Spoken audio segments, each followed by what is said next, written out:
আসসালামু আলাইকুম, কেমন আছো সবাই? নিশ্চয়ই অনেক অনেক ভালো। আজ আমরা এইচএসসি অ্যাসাইনমেন্ট 1টা সলভ করব। চলো শুরু করা যাক। কোশ্চেনটা ছিল এরকম যে 2021 সালে একটি কারখানার বিভিন্ন শাখায় কর্মরত শ্রমিকদের তালিকা নিম্ন। এখানে তিনটি শাখা বিদ্যমান। প্রথম শাখাটি ছিল উৎপাদন, তারপর বিপণন এবং বিতরণ। এবং এই শাখাগুলোতে যে শ্রমিকরা কাজ করে তারা তিনটি ক্যাটাগরিতে কাজ করে: শ্রেণী 1, শ্রেণী 2 এবং শ্রেণী 3। এবং এখানে এই তালিকাটা সুন্দর করে দেওয়া আছে। উৎপাদনে শ্রেণী 1 এর 4 জন, শ্রেণী 2 তে 8 জন এবং শ্রেণী 3 তে 4 জন কাজ করে। বিপণনে শ্রেণী 1 এ কেউ কাজ করে না, কিন্তু শ্রেণী 2 তে 4 জন এবং শ্রেণী 3 তে 4 জন। এবং বিতরণে শ্রেণী 1 এ 8 জন এবং শ্রেণী 2 তে কেউ কাজ করে না এবং শ্রেণী 3 তে 4 জন কাজ করে। এবং বলা আছে ছকের সংখ্যাগুলি একটি 3/3 ম্যাট্রিক্স এ নির্দেশ করে। 3/3 মানে হলো 3টা রো 3টা কলাম। আমরা সাধারণত যখন ম্যাট্রিক্সকে ডিফাইন করি তখন সাধারণত প্রথমটা থাকে রো, পরেরটা কলাম। আমরা অনেকটা এভাবে যদি মনে রাখতে পারি আর সি কলাম, তাহলে কিন্তু বুঝতে সুবিধা হয়। Row by column R C. Okay, matrix একে নির্দেশ করে। উৎপাদন, বিপণন ও বিতরণ যে শাখাতেই কর্মরত থাকুক না কেন, একই শ্রেণীভুক্ত শ্রমিকের মাসিক বেতন একই। তার মানে শ্রেণী 1 এ উৎপাদনে যত টাকা বেতন পাবে, বিতরণেও একই টাকা বেতন পাবে। এবং শ্রেণী 2 তে উৎপাদন, বিপণন, বিতরণ সবাই একই পরিমাণ বেতন পাবে। তাহলে এখানে যে ম্যাট্রিক্সটা আমি পেলাম, সেই ম্যাট্রিক্সটা অনেকটা হবে এরকম যে 408, 840 এবং 448 নিয়ে। তাহলে এখানে 3টা রো আমি দেখতে পাচ্ছি, 3টা row, first row, second row, third row, মানে 3টা সারি 3টা কলাম। এখন আমরা আমাদের প্রশ্নে চলে যাই। প্রথম প্রশ্নটি ছিল এই ম্যাট্রিক্সটি প্রতিসম কিনা যাচাই করো। এই প্রবলেমটি সলভ করার আগে আমাদের জানতে হবে প্রতিসম ম্যাট্রিক্স বলতে আমরা কি বুঝি। তো এখানে দেওয়া ছিল a ইকুয়াল টু 484,044,808, এটা দেওয়া ছিল অলরেডি। তো আমরা এখন জানার চেষ্টা করব প্রতিসম ম্যাট্রিক্স বলতে কি বোঝানো হয়। প্রতিসম ম্যাট্রিক্সের সংজ্ঞাটা বলে কোন বর্গ ম্যাট্রিক্সকে। এখানে আমাদের জানতে হবে বর্গ ম্যাট্রিক্স বলতে আমরা কি বুঝি। বর্গ ম্যাট্রিক্স হলো যদি রো এবং কলাম, মানে সারি এবং কলাম যদি সেম থাকে, তাহলে সেটাকে আমরা বলি বর্গ ম্যাট্রিক্স। যেমন এখানে 3টি রো 3টি সারি, যেমন এখানে 3টি সারি 3টি কলাম, তার মানে 3/3। এই যে এই ম্যাট্রিক্সটাকে আমরা বলবো বর্গ ম্যাট্রিক্স। তার মানে এ একটি বর্গ ম্যাট্রিক্স। এটা আমরা প্রথমে বের করে নিলাম।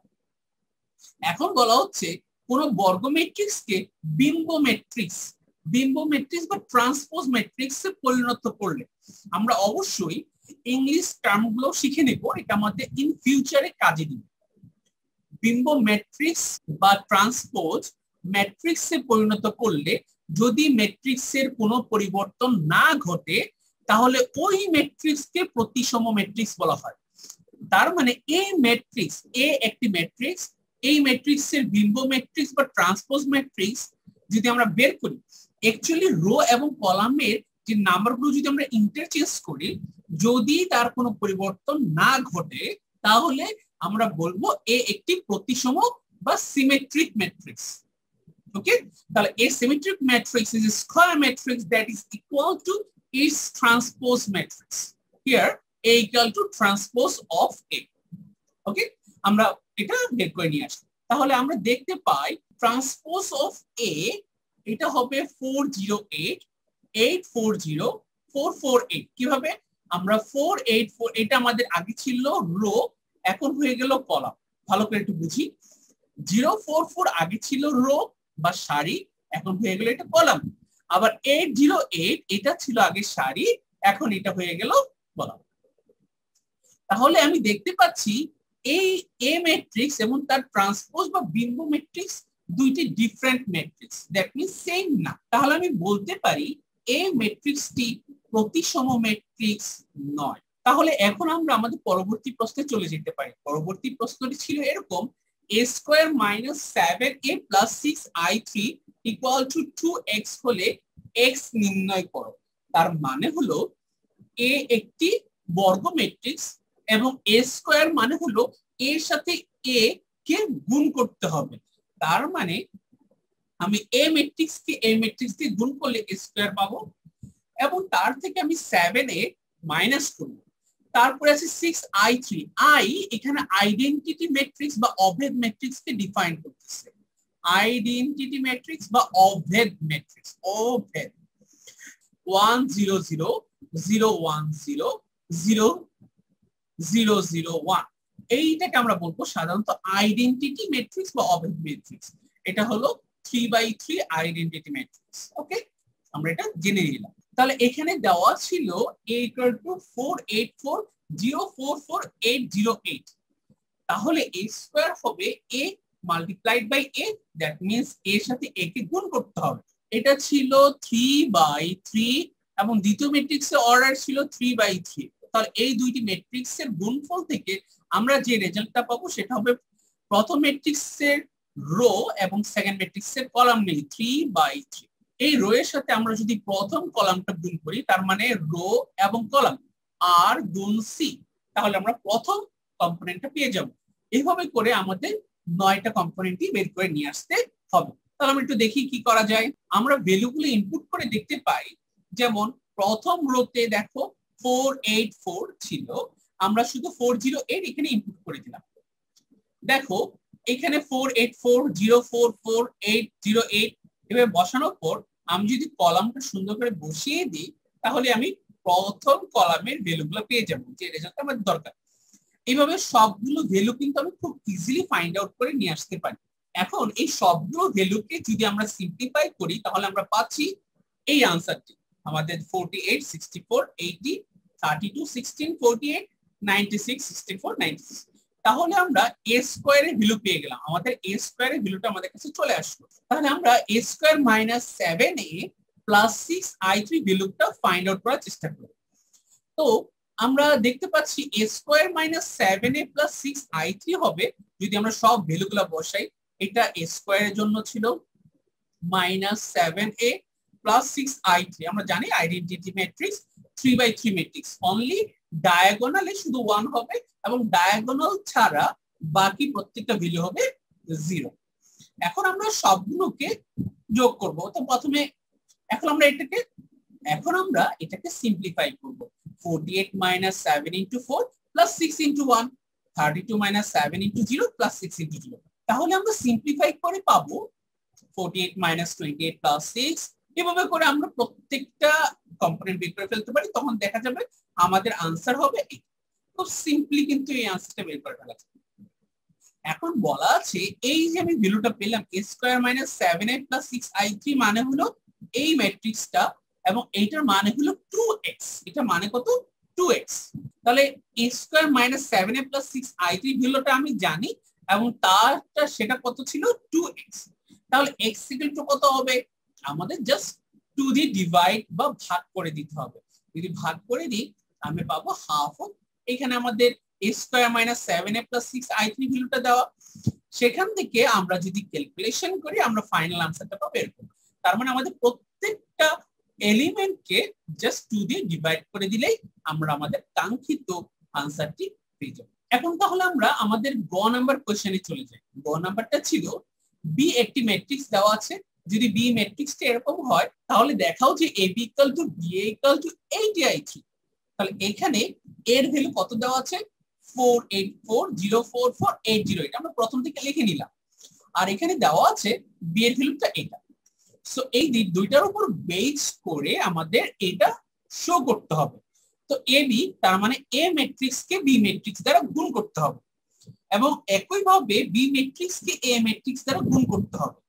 গুণ করলে আমরা পাবো 80i3। 80i3 বলতে আমরা বুঝবো 80i3 মানে হলো 1 1 1, মানে ডায়াগোনাল গুলো 1 হবে আর বাকি কম্পোনেন্ট গুলো হবে 0। খুব সিম্পল। আমরা দেখি কি আসে। ab হবে এর সাথে b কে গুণ, তারপর আমরা যদি a এবং b এর মাল্টিপ্লিকেশন বের করে নিয়ে আসতে চাই তাহলে দেখতে কি রকম হবে? তাহলে এটা দেখতে হবে এরকম, খুব সিম্পলি বের করা যায়। তারপর আমরা দেখতে পাচ্ছি এখানে শুধু ডায়াগোনালে 80 80 80, আমরা যদি 80 কমন নিয়ে ফেলি এটা দেখতেও অনেকটা এরকম হবে। তাহলে আনসার হবে 80i3। সেটাই হলো আমাদের কাঙ্ক্ষিত আনসার। এখন আমরা চেষ্টা করব BA এর ভ্যালুটা বের করার জন্য। BA টা হবে এরকম। এখন আমরা আগের মতো করে যদি দুইটা ম্যাট্রিক্সের গুণ করি তাহলেই আমরা দেখব একই রেজাল্ট কিন্তু আমরা পাবো 80i3। তাহলে আমরা খুব ইজিলি বলতে পারি AB equal to BA equal to 80i3।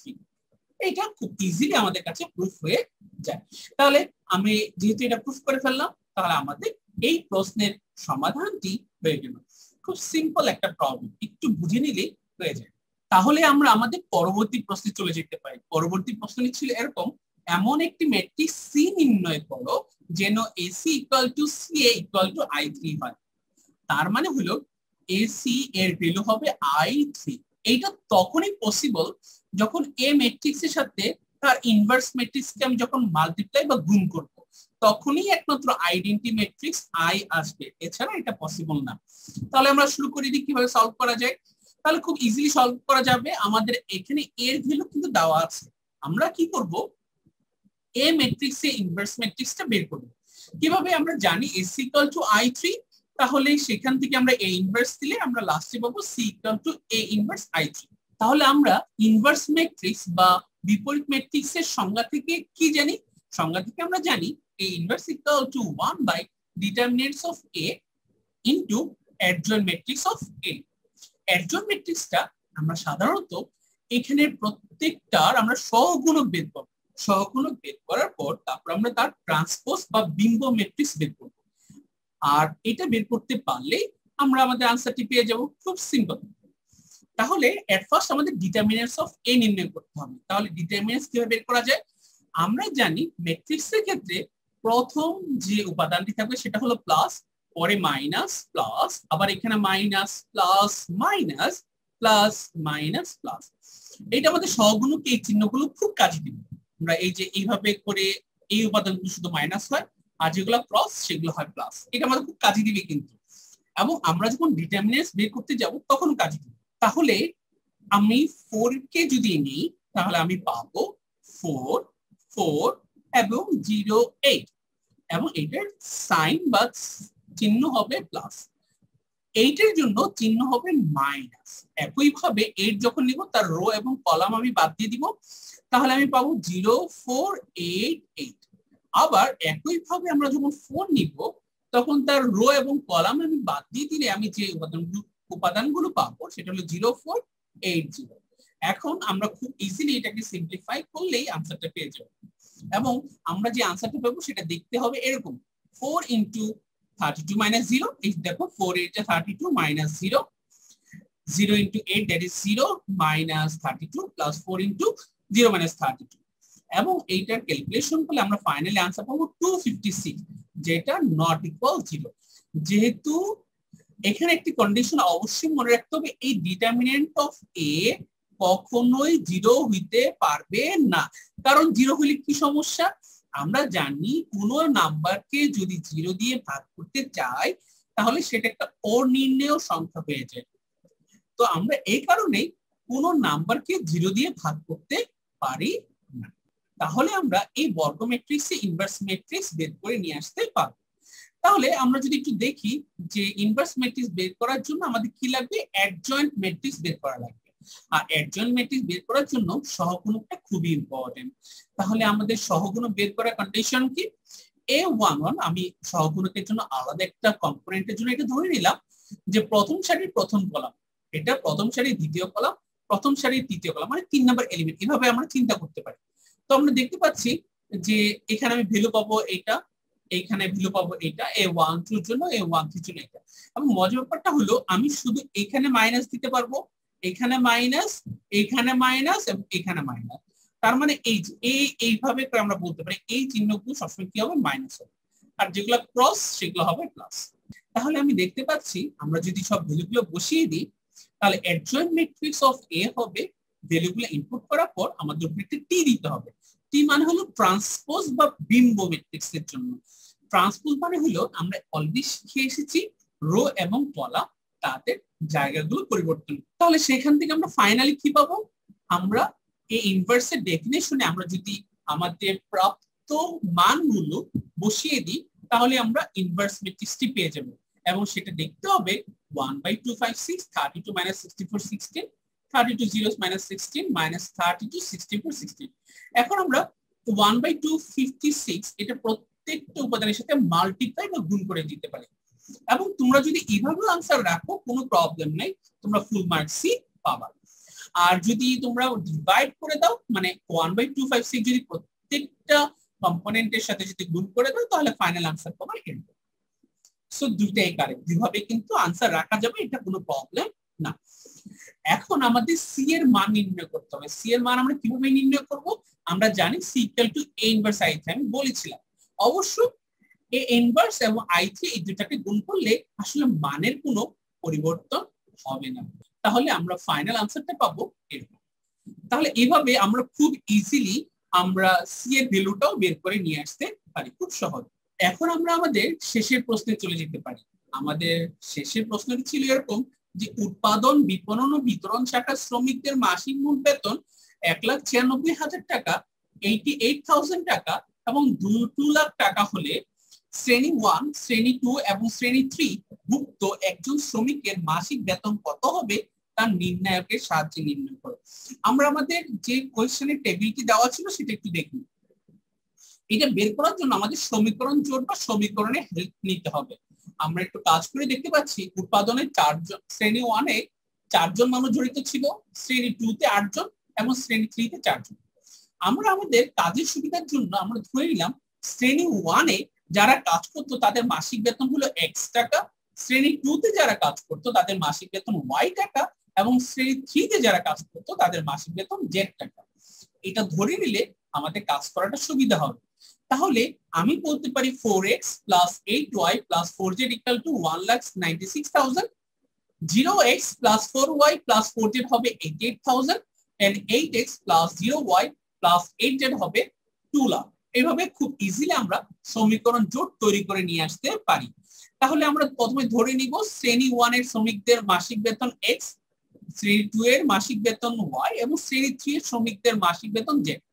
তাহলে আমাদের যে সমীকরণ জোটটা তৈরি হবে বা সমীকরণগুলো তৈরি হবে সেগুলো দেখতে হবে এরকম। আমরা একটু আগে বলে নিলাম 4x + 8y + 4z = 1,96,000, 0x + 4y + 4z = 88,000 and 8x + 0y + 8z = 2 lakh. তাহলে এখান থেকে আমরা কি পাচ্ছি? আমরা এটাকে সমাধান করতে হবে। আমরা কিভাবে সমাধান করব? আমরা নির্ণায়কের মাধ্যমে সমাধান করব। এই সমাধান পদ্ধতিটাকে ক্রেমারস রুলও বলা হয়। ক্রেমারস রুলের মাধ্যমে আমরা সমাধান করি সাধারণত।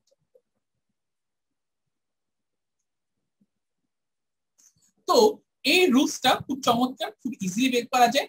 জাস্ট ডিটারমিনেন্টস গুলো, ডিটারমিনেন্টস এর জন্য আমাদের এই সমাধানগুলো আমরা কিভাবে পাবো? x = আমরা dx/d, dx/d, y হলো dy/d এবং z এর ভ্যালুটা হলো dz/d। সো এটা কিভাবে বের করা যায়? খুব সিম্পল। এখানে প্রথমে d এর ভ্যালুটা বের করতে হবে। d মানে হলো এই যে এলিমেন্ট গুলো আছে সেই এলিমেন্ট গুলো নিয়ে যে ম্যাট্রিক্সটা তৈরি হয়। আসলে এই ম্যাট্রিক্সটাই কে আমরা a দিয়ে এক্সপ্রেস করেছিলাম। তাহলে এই ম্যাট্রিক্সের ডিটারমিনেন্টস বা নির্ণায়কটাই হলো আমাদের d এর ভ্যালু।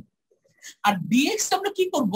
এখানে এই কলামটা হলো x এর জন্য ছিল, এইটা পরিবর্তন করে আমরা এই কনস্ট্যান্টের ভ্যালুটা এখানে ইনপুট করব। তাহলে যে রেজাল্টটা পাবো সেটা হলো dx এর জন্য।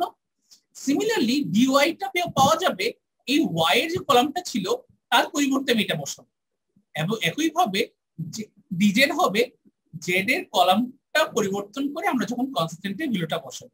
তাহলে আমরা dx এর ভ্যালুটা কিভাবে নির্ণয় করতে পারি? আমরা x এর ভ্যালুটা পরিবর্তন করে আমরা এই যে d, আমরা যে কনস্ট্যান্টটা ছিল সেটা বসিয়ে দিলাম। বসিয়ে দিয়ে আমরা যদি ভ্যালুটা ফাইন্ড আউট করি আমরা পাবো এই ভ্যালুটা। সিমিলারলি আমরা যদি dy এর জন্য বের করতে চাই সেক্ষেত্রে আমরা শুধু y এর যে কলামটা ছিল সেটা পরিবর্তন করে দিব এবং আমরা ভ্যালু পাবো এত। সিমিলারলি আমরা যখন dz বের করব আমরা একই ওয়েতে z এর কলামটি পরিবর্তন করব এবং আমরা ভ্যালু পাবো এত। তাহলে এভাবে খুব ইজিলি কিন্তু আসলে সমাধান করা যায়। তাহলে x = dx/d, আমরা dx এর যে ভ্যালুটা ছিল তাকে d দিয়ে ডিভাইড করলেই আমরা শ্রেণী 1 এ শ্রমিকদের মাসিক বেতন পেয়ে যাব কত 15,000 টাকা। এবং y equal to dy by d, আমরা যদি dy এর ভ্যালুকে d দিয়ে ভাগ করি তাহলে আমরা পাবো শ্রেণী 2 এর শ্রমিকদের মাসিক বেতন। এবং একইভাবে আমরা z equal to dz by d যদি বলি তাহলে আমরা পাবো 10,000 টাকা, যেটা হলো শ্রেণী 3 এর শ্রমিকদের মাসিক বেতন। তাহলে এভাবে খুব ইজিলি আমরা এই উত্তরটি পেয়ে যাব। তো এইভাবে যদি আমরা স্টেপ বাই স্টেপ যদি অ্যাসাইনমেন্টটি সলভ করি ইনশাআল্লাহ আমরা ফুল মার্কস পাবো। আর অ্যাসাইনমেন্টটি মূলত জাস্ট কপি পেস্ট করার জন্য নয়, আমরা এটা ভালো করে বুঝবো, জানার চেষ্টা করব, দেন সলভ করব। আশা করি তোমাদের ভালো লেগেছে। পরবর্তী ভিডিও দেখার আমন্ত্রণ জানিয়ে এখানে বিদায় নিচ্ছি। আল্লাহ হাফেজ।